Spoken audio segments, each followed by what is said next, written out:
Assalamualaikum warahmatullahi wabarakatuh. Bagaimana kabarnya anak-anak ibu semua?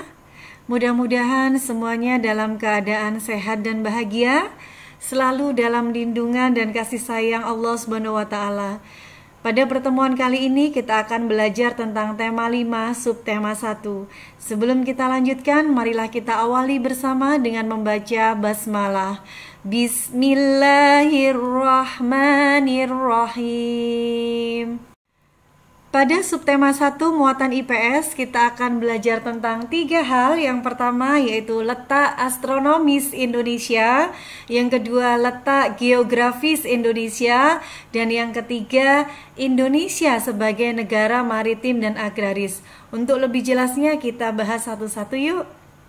Sebelum kita belajar tentang letak astronomis Indonesia, marilah kita belajar dulu tentang peta Indonesia. Nah, pada peta Indonesia kali ini kita lihat bersama ada berapa pulau di Indonesia? Banyak sekali ya. Kalau pulau yang besar kurang lebih ada 5, Pulau Sumatera, Jawa, Kalimantan, Sulawesi, dan Papua. Wilayah Indonesia membentang dari Sabang yang ada di sebelah barat, itu ada di Pulau Sumatera, sampai Merauke yang ada di sebelah timur. Luas daratan Indonesia 1.922.570 km persegi. Sedangkan luas lautannya 3.257.483 km persegi. Negara Indonesia terdiri atas 34 provinsi dan 17.504 pulau. Luar biasa. Batas lautan 12 mil laut dan zona ekonomi eksklusif atau ZEE-nya 200 mil.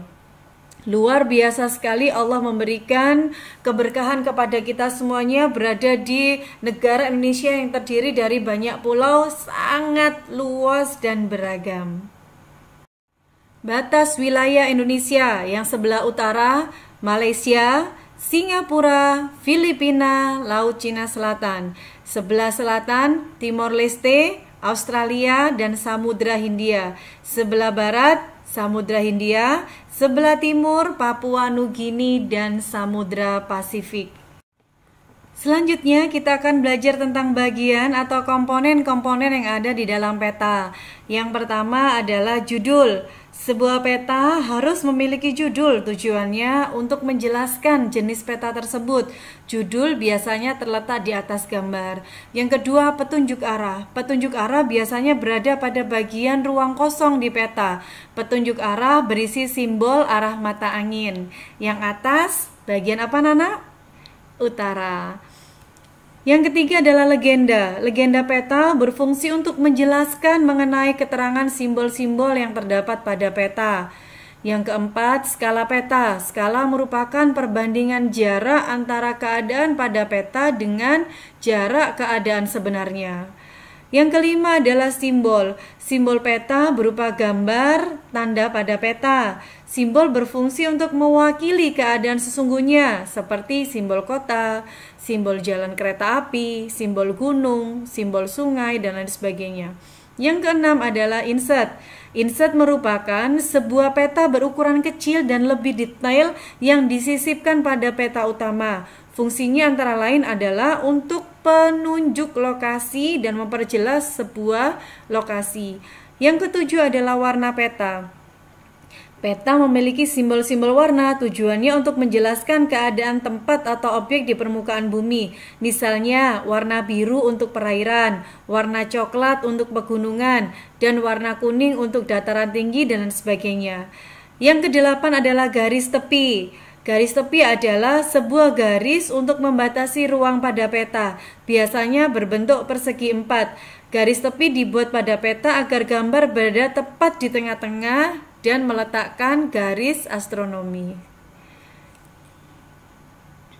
Letak astronomis Indonesia. Letak astronomis adalah letak suatu tempat yang dilihat dari posisi garis lintang dan garis bujur. Garis lintang adalah garis imajiner yang membentang horizontal. Sedangkan garis bujur adalah garis imajiner yang melingkari bumi secara vertikal. Letak astronomis Indonesia, masih ingat semuanya? Tentunya masih ya. 6 derajat lintang utara sampai dengan 11 derajat lintang selatan dan 95 derajat bujur timur sampai 141 derajat bujur timur. Garis lintang terdiri dari garis lintang utara atau kita singkat dengan istilah LU dan garis lintang selatan atau LS, di mana titik tengahnya adalah garis ekuator atau garis khatulistiwa. Garis bujur juga dibagi menjadi dua, yakni garis bujur barat atau BB dan garis bujur timur atau BT, di mana titik tengahnya adalah Greenwich Mean Time atau kita kenal dengan GMT.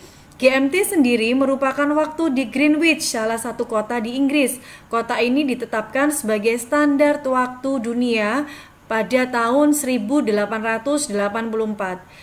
Di Jakarta waktunya adalah GMT plus 7, kalau di Bali waktunya adalah GMT plus 8, dan jika di Papua waktunya adalah GMT plus 9. Nah, kali ini kita melihat peta Indonesia berdasarkan garis astronomisnya. Masih ingat tadi berapa, Nana? 6 derajat lintang utara sampai dengan 11 derajat lintang utara. Sedangkan bujur timurnya berapa? 95 derajat bujur timur sampai dengan 141 derajat bujur timur. Indonesia terbagi menjadi 3 wilayah waktu. Yang pertama WIB, waktu Indonesia bagian barat. Yang kedua WITA, waktu Indonesia bagian tengah. Yang ketiga WIT, waktu Indonesia bagian timur. Pengaruh letak astronomis terhadap Indonesia. Yang pertama adalah Indonesia disinari matahari sepanjang tahun. Nah, salah satunya hal ini menyebabkan banyaknya para turis asing yang datang ke Indonesia untuk berjemur atau mencari panasnya sinar matahari. Yang kedua, Indonesia memiliki iklim tropis dengan curah hujan yang tinggi sehingga tanah yang ada di Indonesia menjadi subur. Nah, salah satunya adalah ini karena pengaruh garis lintang. Yang ketiga, memiliki flora dan fauna yang sangat beragam. Yang keempat, Indonesia memiliki 3 perbedaan waktu, yaitu WIB, waktu Indonesia bagian barat, WITA, waktu Indonesia bagian tengah, dan WIT, waktu Indonesia bagian timur, masing-masing selisih 1 jam. Ini adalah pengaruh dari garis bujur. Yang terakhir adalah banyaknya sektor pertanian, perkebunan, dan pariwisata yang dapat menambah devisa negara bagi pemerintah Indonesia. Nah, kita pelajari tentang perbedaan waktu yang ada di Indonesia. Oke. Perbedaan waktu Indonesia ada 3, yaitu waktu Indonesia bagian barat. Pulau mana saja? Jawa, Sumatera, Kalimantan Tengah, Kalimantan Barat, dan Madura. WITA, waktu Indonesia bagian tengah. Pulau Bali, Kalimantan bagian utara, Kalimantan bagian timur, dan Kalimantan Selatan, Sulawesi, Nusa Tenggara Barat, dan Nusa Tenggara Timur. WIT, waktu Indonesia bagian timur. Mana saja? Maluku Utara, Maluku, Papua Barat, dan Papua. Nah, contohnya ketika di Jakarta atau di Surabaya jam 7, maka di Bali jam 8. Di Papua jam berapa? Jam 9. Begitu selanjutnya, selisihnya adalah 1 jam.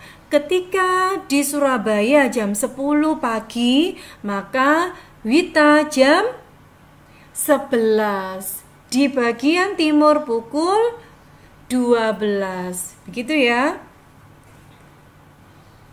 Ibu review sedikit tentang angin muson. Kita mengenal 2 istilah untuk angin muson, yaitu angin muson barat dan angin muson timur.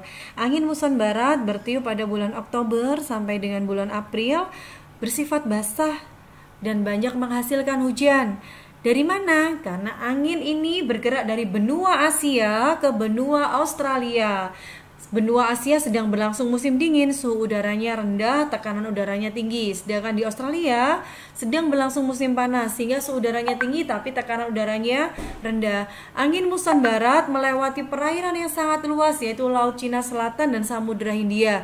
Sehingga angin muson barat mengandung banyak uap air dan menyebabkan Indonesia mengalami musim hujan. Sebaliknya, angin muson timur bertiup pada bulan April sampai dengan Oktober. Angin tersebut bersifat kering karena membawa massa udara yang kering. Angin muson timur bergerak dari benua Australia ke benua Asia. Nah, di Australia sedang berlangsung musim dingin, suhu udaranya rendah, tekanannya tinggi. Sedangkan di Asia sedang berlangsung musim panas yang suhu udaranya tinggi, tekanan udaranya rendah.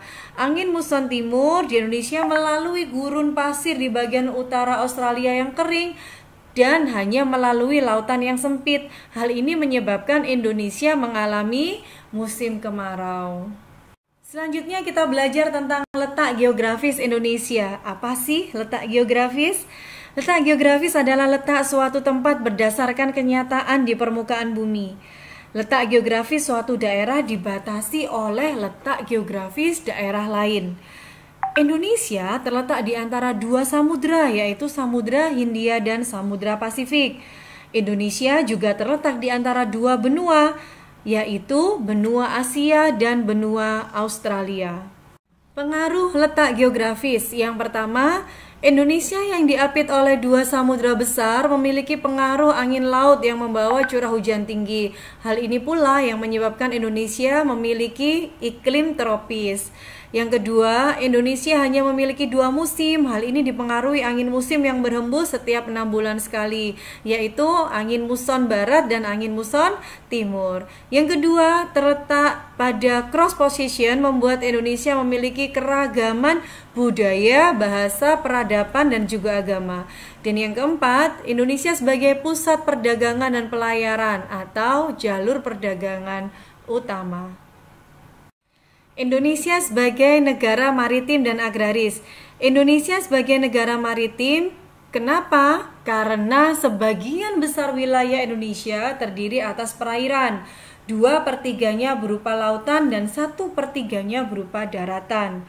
Nah, yang lainnya Indonesia disebut sebagai negara agraris. Kenapa? Karena sebagian besar penduduk Indonesia bekerja sebagai petani. Hal ini terjadi karena tanah di Indonesia sangatlah subur, cocok untuk pertanian dan perkebunan.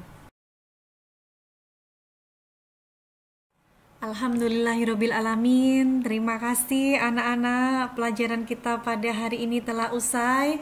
Mudah-mudahan apa yang sudah kita pelajari bersama senantiasa teriring ridho Allah Subhanahu wa taala. Semua yang menjadi ikhtiar kita, semua yang menjadi cita-cita kita, mudah-mudahan senantiasa dimudahkan dan dikabulkan oleh Allah Subhanahu wa taala. Mudah-mudahan semua yang kita pelajari senantiasa menjadi ilmu yang manfaat dan barokah dunia dan akhirat. Jumpa lagi di kesempatan yang lain. Terima kasih. Wassalamualaikum warahmatullahi wabarakatuh.